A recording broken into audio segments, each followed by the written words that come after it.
সাগরের মাঝখানে এক পাহাড়, ওই পাহাড়ের উপরে বসে 500 বছর টানা আল্লাহর ইবাদত। দিনে আর রাতে একবার করে নিচে নামতেন। সেখানে আল্লাহ তাআলা পাথরের ভেতর থেকে তার জন্য মিঠা পানির ব্যবস্থা করে দিয়েছেন, আর একটা ডালিম গাছের ব্যবস্থা করে দিয়েছেন। সকালে নামলে একটা টসটসে ডালিম, রাতে নামলে টসটসে ডালিম। এগুলো খেয়ে খেয়ে 500 বছর সে আল্লাহর ইবাদত করেছে।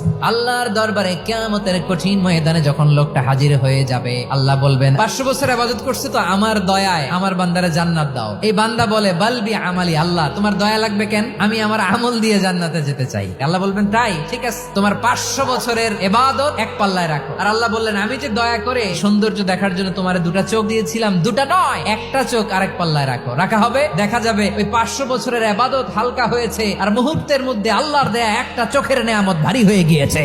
ফলাফল দেখো, হিসাব বলে তুমি এখন জাহান্নামে যাবা, যাও এবার জাহান্নামে যাও। এবার লোকটা কাচুমাচু করে বলে আল্লাহ এবার আমি বুঝতে পেরেছি তোমার দয়া ছাড়া দুনিয়ায় কেউ জান্নাতে যেতে পারবে না।